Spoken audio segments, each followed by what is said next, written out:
ছাড়বি না, ফুটু আমাদেরকে অনেক কষ্ট পাইয়েছে বুঝলি। হ্যাঁ রে মদন, ফেলু ঠিক কথাই বলেছে, তুই ফুটুকে ছাড়বি না। আর দেখ ফাদুলের সাথে কেমন কাজটাই না করলো। ফাদুলের মনে এত কষ্ট দিয়েছে, ওকে আমরাও ছাড়বো না বুঝলি। ওকে তো আমিও ছাড়বো না, বন্ধু হয়ে বন্ধুর সাথে এরকম প্রতারণা করে। কিন্তু ফুটুকে তো এখন কোথাও খুঁজে পাওয়া যাচ্ছে না, এখন কোথায় গেলে ওকে পাওয়া যাবে? আরে ফুটুকে খুঁজে পাবি, চিন্তা করিস না। কিন্তু আমি একটা কথা এখনো বুঝতে পারতেছি না, ফুটু তোর বাইকটা চুরি করবে কেন? এই কথাটা আমিও তো ভাবতেছি, কিন্তু গ্যারেজের লোকে যে বললো সেটার জন্য তো ওকে এখন খুঁজতেছি। ওকে জিজ্ঞাসা করে দেখি আসল ঘটনাটা কি। শোন মদন, তোকে একটা কথা বলে রাখি, ফুটুর সাথে তো এখন আমাদের সম্পর্ক অনেক খারাপ। তাই ফুটু তোকে হয়তো বলতে পারে আমরা ওর সাথে শামিল রয়েছি। এরকম কথা বললে তুই কোনো কথাই বিশ্বাস করবি না বুঝলি। আরে তোদেরকে আবার কেন ফাঁসাবে? ও চুরি করেছে, তাহলে আবার তোদেরকে ফাঁসাবে কেন?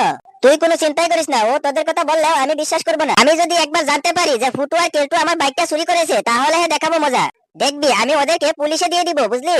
তুই যা করার কর, আমরা তোর সাথেই আছি। ফুটুকে পুলিশে দিলে আমার মনের ভিতরে একটু শান্তি পাবো। শালা ফুটু আমাকে অনেক কষ্ট দিয়েছে, তুই মদন ওকে ছাড়বি না। তুই মদন মন খারাপ করিস না, ওকে একবার ধরে নে, তোর মনে কষ্ট দেওয়ার বদলা আমি নিয়ে নিব। তোরাই হচ্ছিস আমার আসল বন্ধু। আমি আগে জানতে পারলে যে ফুটু তোর সাথে এরকম করেছে, তাহলে ওকে তখনই আমি দেখে নিতাম। আরে মদন, তোর কথা শুনে আমার মনে একটু শান্তি পাচ্ছি। ঠিক আছে, তাহলে এখন বল ফুটুকে এখন কোথায় গেলে পাওয়া যাবে? ওর বাড়িতে যা, এখন ওর বাড়িতে গেলে পাবি ওকে। ওর বাড়ি থেকে তো আমরা এইমাত্র এলাম, ওকে বাড়িতে খুঁজে পেলাম না। এখন যা, এখন গেলে ওকে বাড়িতে পাবি। আর হ্যাঁ, ওর নতুন বাড়িতে তুই যাবি, ও এখন নতুন বাড়িতেই থাকে। ঠিক আছে, তাহলে তোরাও আমার সাথে যাবি। না রে মদন, আমরা এখন যেতে পারবো না।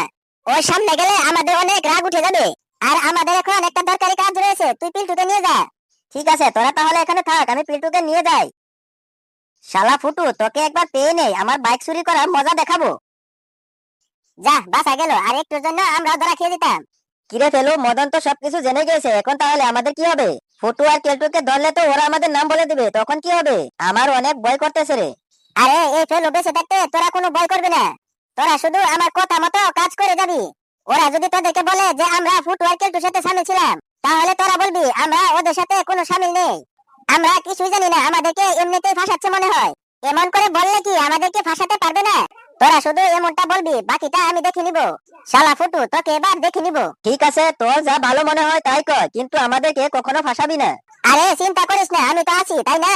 আমার মাথায় শয়তানি বুদ্ধি রয়েছে, ওটা দিয়ে ফুটু আর কেলটুকে ফাঁসিয়ে দিব। হ্যাঁ ফেলো, তাই কর। শোনো, তোমার বন্ধু এসেছিল তোমার সাথে দেখা করতে। কোন বন্ধু? নাম বলে নাই ওর? হ্যাঁ বলেছে, ওর নাম নাকি মদন। আর বলেছে তুমি যেন ওর সাথে দেখা করো, অনেক দরকারি কথা রয়েছে নাকি। ঠিক আছে, দেখা করব। এখন বলো খাবার জন্য কি বানিয়েছো? কি বানাবো? ঘরে কিছু আছে নাকি যে তোমার জন্য রান্না করে রাখবো? কি খাবার দিবি মানে? আমাকে আগে বলিস না কেন যে ঘরে খাবার কিছু নেই? এখন আমি খাবো কি? ফুটু, এই ফুটু, তুই বাড়িতে আসিস নাকি? কে? ভিতরে চলে আসো। আরে মদন, ভালো আছিস? অনেক দিন ধরে তোকে দেখতে পাচ্ছিলাম না। রাগ তোর ভালো থাকা, বন্ধুকে মেরে এখন আবার জিজ্ঞাসা করছিস ভালো আছিস নাকি? আরে তুই এসব কি কথা বলছিস? আমি তো তোকে শুধু বললাম ভালো আছিস নাকি। কি কথা বলছিস? তুই কিছু জানিস না বুঝি? না, আমি তো তোর কথা কিছুই বুঝতে পারতেছি না। মনে হয় তুই ভাজা মাছটা উল্টে খেতে পারিস না। এখন তুই কিছুই জানিস না, হ্যাঁ? আরে মদন, কথা এত পেছিয়ে নেই থেকে বলে ফেল কি হয়েছে। বল তাহলে, তুই আমার বাইকটাকে কি করেছিস? তোর বাইকটাকে আমি কি করলাম মানে? আমি আবার কি করলাম? আমার সাথে এরকম কথা বলছিস কেন মদন? কি কথা বলবো? তুই আমার বাইকটা চুরি করে কোথায় বিক্রি করেছিস? আরে মদন, তুই এসব কি কথা বলছিস? তোকে কে বলেছে আমি তোর বাইকটা চুরি করেছি? তুই যে গ্যারেজে বাইকটা বিক্রি করেছিস সেই গ্যারেজের লোকে বলেছে তোর নাম আর কেলটুর নাম। দেখ মদন, তুই আমাকে এত বড় মিথ্যা কথায় ফাঁসাবি না বলে দিলাম।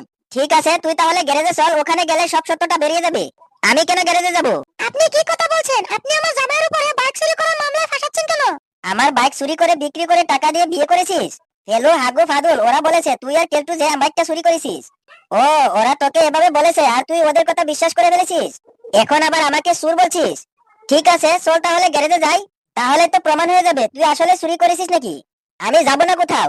এই পেল্টু, ওকে ধর তো, ওকে ধরি দিয়ে বেঁধে নিয়ে যাব। আমি যাব না, আমাকে ছেড়ে দে।